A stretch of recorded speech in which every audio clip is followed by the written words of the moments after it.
Hi, this is Kelly Carson. I'm back here again to follow up from our last video where we talked about crisis budgeting. So now we're going to discuss what to do if you find yourself in a situation in which you know you can't pay your bills. First off, I just want to say that this is definitely a scary situation to be in. But please feel reassured that right now there is definitely a safety in numbers phenomena going on. So please know that you're not alone. So there's there's a few things to keep in mind right now. Governor Chris Sununu put in place emergency orders to help consumers right now. And out of these emergency orders, there's a few that we should really pay attention to. So the first is emergency order number 3, which states that gas, electric, water, telephone, which is landline, not cell phone, cable, internet, and fuel companies cannot disconnect services based on non-payment. This emergency order also states that at the end of the crisis, a fair payment arrangement must be made, and the arrears can't include late fees.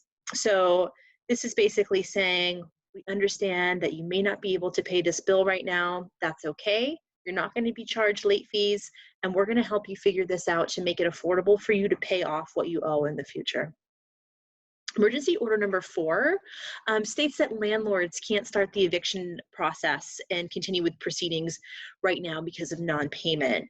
And the same is going on for foreclosure proceedings. They're prohibited during this time. HUD also announced that foreclosures must be suspended during this time. So you can't lose your home, whether you're renting or owning, if you own it, for not being able to pay. So what do you do if you find yourself in a situation in which you can't afford your utilities, rent, or mortgage? First, call your servicer or call your utility company, and then you need to accept the fact that you're not going to be able to pay, and it is what it is. Simple as that. I would recommend that you stay in touch with your servicers throughout the time that you're not able to pay, and during this, the next 30, 60 days that this goes on, just so that you know where you stand, and when we come out of this on the other side, it isn't a huge surprise as to what you owe, and you don't feel overwhelmed to get all this information of what needs to be made up.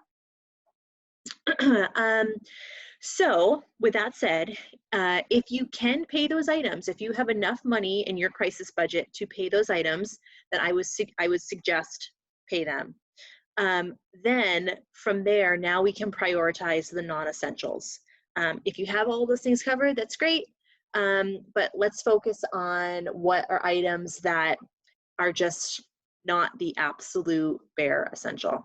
I would recommend getting a copy of your credit report. That way you can take a look at your secured and unsecured debt and figure out what are the minimum payments, how much do you owe, just really get a lay of the land. And the good news is that we can do this for you at ahead. We have the ability to do soft pulls on your credit. It doesn't affect the score, and it allows us to see everything. If you'd like a free copy of your credit report, please email me, kcarson@homesahead.org, and I can get you set up with that. So next, just like we did with the crisis budget, we want to prioritize all of your debts listed on the credit report based on what money you have left over to pay your bills during the month. So you can start to choose what to pay and what needs to be paused and put on the back burner. So if you have federal student loan debt, there was just an announcement that the interest rate on these loans have now been reduced to 0%, and you're eligible to pause payments for 60 days without accruing interest. Who knows, it may be extended longer, but for right now, you're given a 60-day forbearance, no interest accrued, which is amazing. If you have private student loans, that's different. Each servicer is different with what they provide. So my best recommendation would be call your loan servicer, call them early. Even if you're not in a situation in which you can't pay it right now, you may be in the future because of this. So just be proactive, call your loan servicer and see what options are available to you now. If you have a car loan or a lease, call your servicer. Many auto finance companies are allowing consumers to pause payments and add them to the end of the loan. So even for people who have leases, what's going to happen is if you'll just pause your payments for right now, and it'll add to the end of the term. So if you had a 36-month lease, it may now become a 38-month lease. Okay, lastly, credit cards. I know I sound like a broken record, but call your credit card company. Ask what options you have. American Express and Capital One are a few companies right now that are allowing customers to skip their next monthly payment. So basically, press pause again and not accrue interest. The way these things work is that when a few of these companies start, others follow suit. So if you don't have American Express or Capital One, stay posted because one of your major credit cards that you have could be coming up with a similar type of deal. So it's always wise just to stay on top of it by doing just a simple Google search every day on the type of credit card that you have, and just see if anything's coming up in the news regarding that company. And finally, this is your friendly reminder to turn off your monthly reoccurring expenses. So, because so many of us have everything just pulled automatically.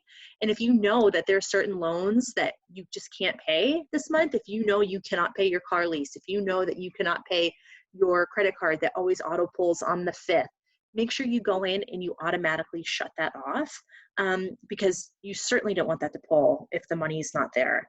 And just the stress of having to worry about that, just shut it off right now and make those payments when you can. Also, if you have subscriptions, streaming services, stuff like that pull every month, cancel them now. Assume in the future you'll be able to start Hulu and Netflix back up. But if you're in a situation in which you are in a crisis mode and you are really focusing on those essentials, it's time to go in and shut off those automatic renewals for your streaming services. The other thing that you want to remember is Amazon. Many of us have Amazon Prime.